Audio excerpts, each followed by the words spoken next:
This is like the third time I'm doing this, but I'm over it at this point. Had some employees, interns, whatever you want to call them, trying to teach them like the right way to handle customer service. Seen this happen with other people, and I'm sure that this is something either you or your employees can watch and benefit from. So the first thing was responding to emails. A customer had contacted us and told us they didn't get an order, and I think that they're lying, but I'm not sure. I noticed when I asked them to draft the emails, they kept saying I and me.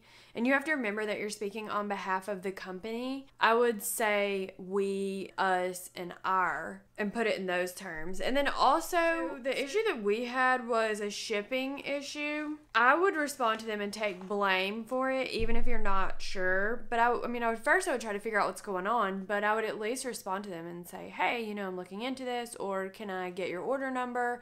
But just thank you for reaching out to us. So sorry that you've had to deal with this. We'd really like to take care of this for you. Please give me more information, or we're looking into this, or whatever. And then I sign it as a person. That way they know that a person is responding to them. I just think that gives a personal touch. The second thing, so I have some people that are virtual that help out, like from home, and then we have some that are in the office that help out.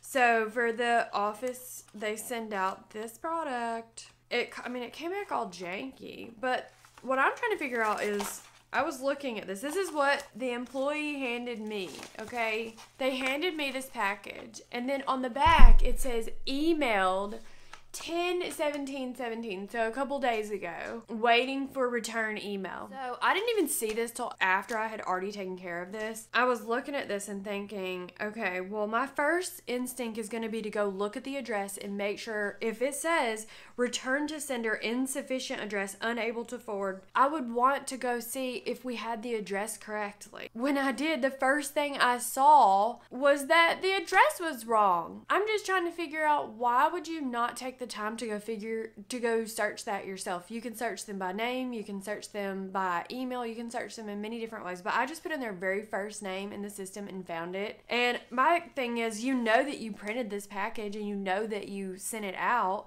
so you have to know where it came from, and there's only a few places that the orders come in from. They either come in online, or they come in from a phone call that you picked up, or maybe a distributor, something like that. But either way, and you're the only person that checks them. It just makes me think, if I didn't come across this, what it would have been. And so I responded to them and just said, hey, I'm really sorry about the delay in your order. I just wanted to let you know I actually searched the system, and I just made something up and told her it was because of the weather, but I just said there was a delay in the system, and I saw that the issue was with her address, but it was because we didn't put the unit number on it, so that's why it didn't get to you. And so that's why I'm just thinking to myself, like, as an employee, I don't know.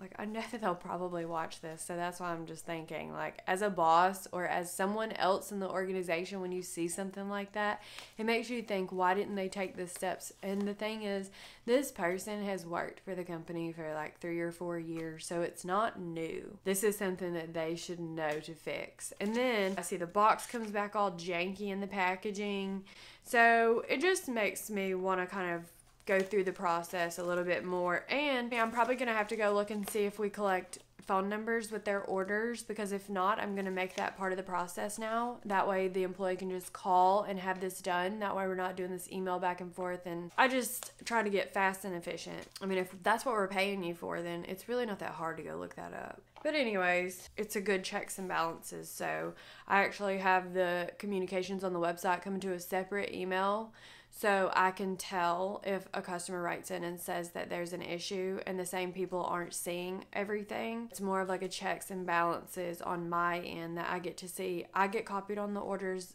on a separate email address.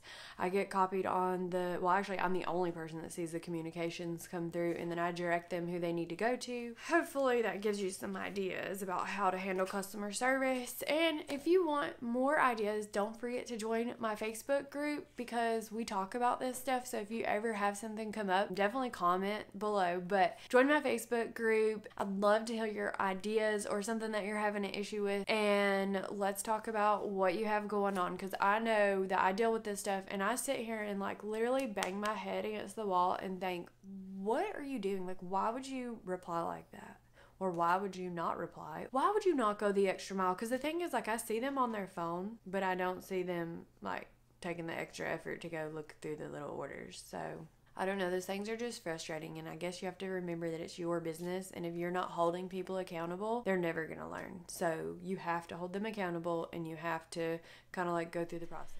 And you know, like, it sucks because I have to be the bad person. Well, I feel like the bad person that I have to go explain these things or get on to people because I feel like I'm having to get on to them at this point. Not for some of my new people, but for the ones that have been there, it kind of makes me feel crappy to have to come tell you that, and you've been there for like 3-4 years. I will tell you, as you grow in your businesses and you grow on your own and you start to hire people for whatever reason, if you don't hold them accountable and go back and check them and give them some type of system to follow, like maybe email templates, then they're not going to get it and they're never going to learn. So I'm learning that. I'm going through that process. I'm setting up like Google file folders so that they can learn where to go and find this information. I have found if you'll get organized and use systems, and different systems may work for you versus me. Google Drive works for me because everybody kind of has a Gmail usually, and that's how we operate some of our files. I'll put it on the Google Drive and we can share it with everybody, and it's just a really good way. Everybody can edit it and it's a live file, and you don't have to have a program like Microsoft Word. So if any of y'all haven't tried Google Drive and Google Spreadsheets, Google Docs, Google Presentations, PowerPoint slides, they're all free, and I would definitely encourage you to try them because it's a cloud-based area where you can store your stuff and your teams can get to it. So I put my videos on there. We have content going out for a new website that I'm building, and a book that I'm writing, and a course that I have coming out.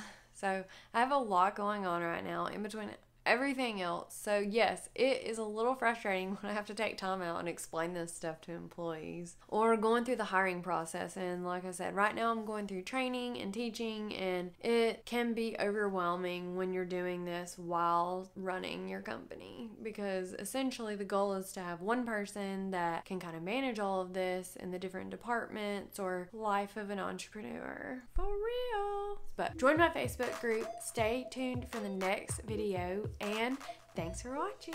I'm Brandi of blogginbrandi.com, where you can find tons of free resources to help you brand your business.